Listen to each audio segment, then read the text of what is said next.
다음 앵커픽입니다. 벗기 어색해요. 뭘 벗기 어색했을까요? 자, 오늘요 전국의 초중고등학교가 입학식을 열고 새학기를 시작했습니다. 그런데 이번 입학식이요 2019년 이후 4년 만에 자, 벗기 어색해요. 마스크를 벗고 하는 대면 입학식이라고 합니다. 강재묵 기자. 예. 자, 이제 마스크 이 해제는 아니지만 어쨌든 권고로 바뀌었어요. 그러면서 우리 학교 현장의 방역 체계도 많이 좀 바뀔 것 같아요. 맞습니다. 우선 학생들 마스크 착용 여부 당연히 자유롭게 할 수 있고요. 이 등교 전 모든 학생과 이 교직원에게 의무적으로 적용됐던 이 코로나19 자가진단 앱 등록 역시 완화됐습니다. 이 또한 급식실 칸막이 설치와 이 등교 시 체온 측정 등 절차도 이 학교장의 자체 판단 아래 자율적으로 앞으로는 시행하게 되는데요. 이 교육부는 오늘부터 2주간을 학교 방역 특별 지원 기간으로 정하고 이 새 코로나 방역 지침이 현장에 안착할 수 있게끔 지원하겠다는 방침입니다.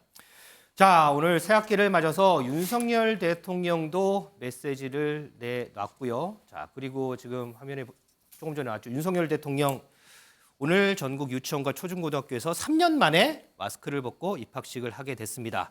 정부는 앞으로 돌봄과 교육에 대한 국가 역할을 더욱 튼튼히 해 나갈 것입니다. 오늘 새학기를 맞아서 윤석열 대통령 메시지를 내놨습니다. 그리고요, 특히 김건희 여사는 맹학교 입학식에도 직접 참석을 했습니다. 이종우 평론가님. 네네.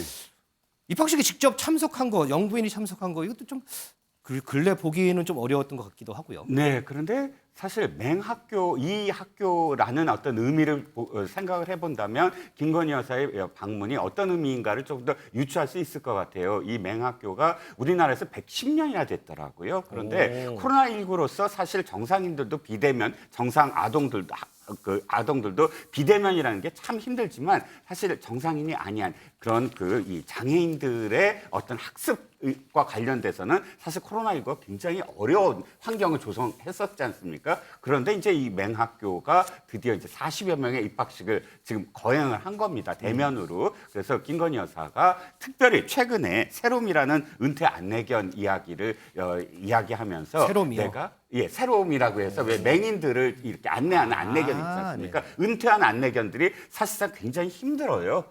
왜냐하면 은퇴했는데 그간에 그러니까 맹인들을 안내하는 안내견들은 극도의 자제력을 훈련받거든요. 그렇죠, 그렇기 맞아요. 때문에 은퇴한 이후에는 사실상 그 자신들의 정상적인 어떤 그런 그 삶을 누리기 힘든데 그 은퇴한 안내견을 지금 기르게 되면서 새로미의 이야기를 하면서 이 맹학교에 이번에 입학생들에게 내가 그렇게 새로미 같은 그런 역할을 하겠다라고 약속을 했습니다. 그만큼 사회의 어떤 좀 사각지대에 있거나 혹은 사회 소수자들, 약자들에게 대통령 부인이 할 수 있는 역할이 충분히 있다라는 걸 좀 표현한 게 아닌가 싶습니다.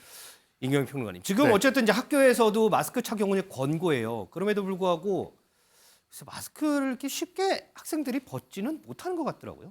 근데 뭐 최근 들어서 보면 학생들뿐만 아니라 그냥 거리를 나가도 여전히 밖에서도 못 벗으시는 분들이 많거든요. 근데 이제 특히나 학생들 같은 경우는 뭐 사실 학교 다니는 내내 이제 마스크를 착용하다 보니까 마스크 벗고 친구를 대하기 어색해하는 친구들도 많을 만큼 그만큼 이제 학교에서는 마스크가 일상화돼 있었다는 거고요. 우리가 3년 넘게 코로나19와 사실상 동행해 왔다는 걸 다시 실감하게 되는 건데 일단은 아직 완전히 유행이 끝난 게 아니기 때문에 학생들이 조심하겠다고 하는 건 그만큼 뭐 좋고 이제 권장할 만한 건데 자연스럽게 이렇게 일상으로 좀 돌아가는 과정이었으면 좋겠다 그런 생각이 좀 듭니다.